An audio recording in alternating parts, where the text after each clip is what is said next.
on the first interception, the one that should have been a handoff? Yeah, man, I should have handed it off. Simple as that. It was an option play with George coming backside to toss it to him. Once I pulled it to go toss it to him, it wasn't there. So I tried making something up and just scrambling to the right.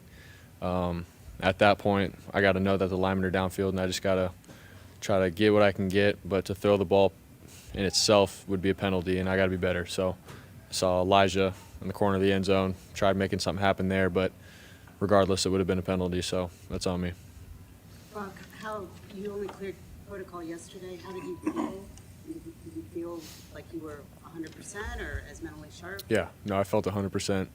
All week, my symptoms and stuff weren't as bad compared to many other concussions that the team has had, and I was doing fine and was doing great for each phase of the protocol. And then when I got cleared, we all thought I was going to get cleared, and sure enough, I did. So I felt 100% going into this game.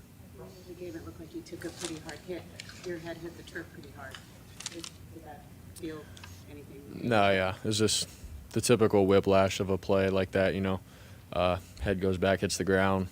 But, it's like any other body part. You get hit and shake it off a little bit, so I'm good from that. When you guys were 5-0, you were making it a point every week to say, I'm not going to let all this detention define me or who I am or how I go about my job. And maybe it's easier to do that when you're winning, but now you've been tested with 3 straight losses. What's your thinking now? Yeah.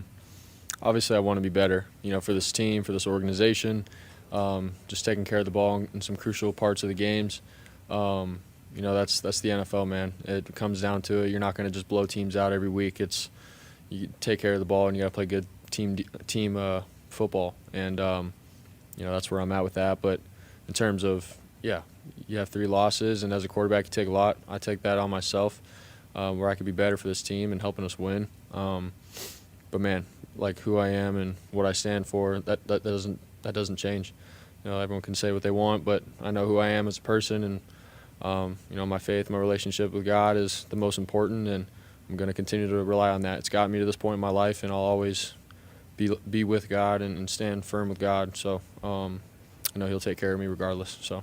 How would you diagnose, first 5 weeks you go 30 plus every game, last 3 have been 17. How would you diagnose what's kind of gone wrong offensively? What are kind of like the main focuses as you go into the 5-week year?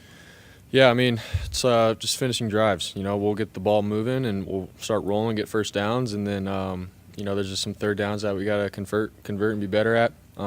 Especially down in the red zone, there's points to be put up for us, and whether that's a field goal or obviously converting a third down and continuing the drive to score, like it's as simple as that. We're just handcuffing ourselves with certain plays, and that's really what it is. But we'll move the ball and feel good about it, but we just got to continue to finish those drives. It's as simple as that. So, yeah.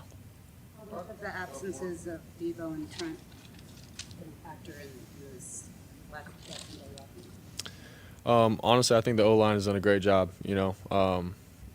Obviously Trent is probably the best in the league, obviously at his position.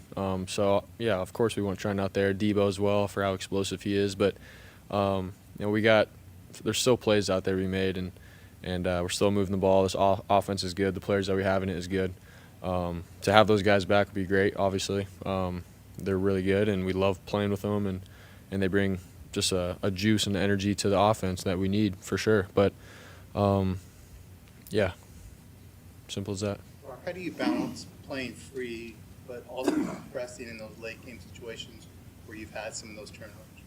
Yeah, there's definitely got to be a fine balance to that. It's like, man, trusting the play, trusting what we're trying to do, the boys trying to get open, the offensive line, the protection, the play call, trusting that. And then, if it's not there, try to make something happen, but don't force it. And clearly, and towards the end of the game, that's what I was doing was, starting to force things and not see things clearly. With the second pick to Ayuk, it's like, man, don't force things and let the game come to you. And if it's not there, then try to make something happen. But even when you're trying to make something happen, be smart with it as well. So definitely a fine line to it, and I had to learn the hard way today.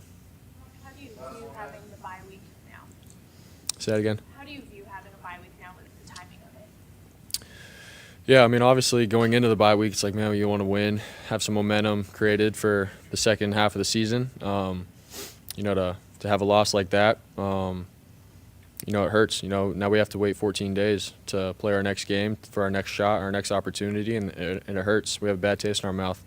But at the same time, it's like, man, this is going to be a good time for us to do some reflection, and I think all of us are really hungry for, you know, the second half in this stretch that's about to go down. So we'll be ready for it. All right, thanks, guys. Thanks, Thanks, guys. Brock.